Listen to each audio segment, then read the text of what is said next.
Kenapa ya Ustaz saya sering dengar ngapain sih baca Yasin pada malam Jumat? Saya tahu si Ustaz baca Al-Kahfi lebih baik. Tapi memang salah kalau baca surah Yasin pada malam Jumat pada malam Jumat, mohon penjelasannya. Bukan salah kalau seandainya Anda kebetulan baca dari Al-Baqarah sampai akhir terlintas surah Yasin, atau Anda memang lagi pengen baca surah Yasin pada saat itu. Yang keliru kalau Anda tentukan setiap malam Jumat baca Yasin.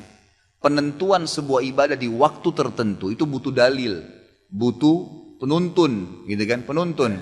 Kalau Al-Kahfi jelas ada perintahnya, Kalau ini tidak ada perintahnya, tidak ada hadis yang khusus menjelaskan baca Yasin di malam Jumat.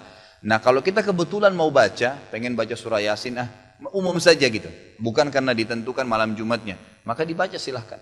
Tapi kalau dihubungkan dengan waktu malam Jumat gitu kan, apalagi dengan tempat tertentu, ini butuh dalil penjelasan, butuh dalil untuk menjelaskan.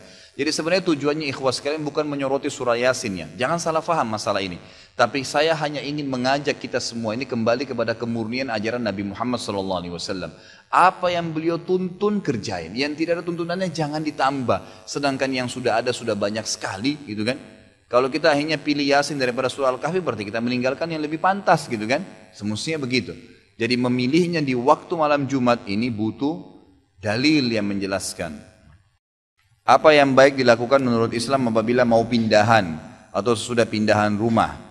Apa perlu diadakan syukur untuk pengajian? Setahu saya tidak usah, nggak perlu. Jadi tidak pernah ada riwayat disebutkan untuk Nabi SAW baru bangun Masjid Nabawi atau Masjid Kuba kemudian buat acara syukuran. Belum ada sebenarnya itu. Jadi ringankan aja saudaraku, ringankan aja, nggak ada masalah. Nggak ada istilah nanti jadi bala, jadi masalah kalau nggak syukuran, nggak ada kok, gitu kan.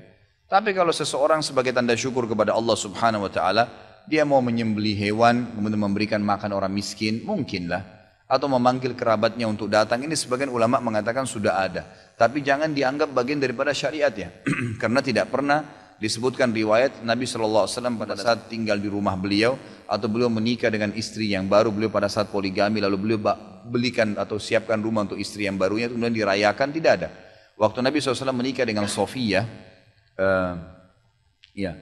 waktu menikah dengan Zainab mantan istrinya Zaid bin Haritha, itu kan, beliau SAW menyiapkan tempat kemudian untuk rumah Zainab, kemudian beliau mengundang sahabat untuk makan saja pada saat itu. Karena ada momen walimanya ya.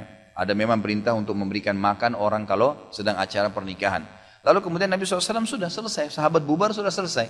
Enggak ada momen khusus merayakan kena pindah rumah. Itu makan pun makannya karena diperintahkan. Kata Nabi SAW kepada Abdurrahman bin Auf, pada saat beliau sudah pakai baju baru, kata Nabi SAW, ada apa Abdurrahman? Kayaknya kau sudah berubah keadaan kamu. Dia bilang, iya Rasulullah, saya baru menikah dengan wanita Ansar. Kata Nabi SAW, apa yang kau kasih? Dia bilang, saya kasih segumpal ya, gumpalan emas gitu kan. Lalu kata Nabi SAW, awlim walau bisyad, iklanin walaupun dengan seekor kambing saja, artinya undang orang, tapi acara perkawinan gitu kan. Kalau pindah rumah nggak ada hadis yang menyebutkan masalah itu.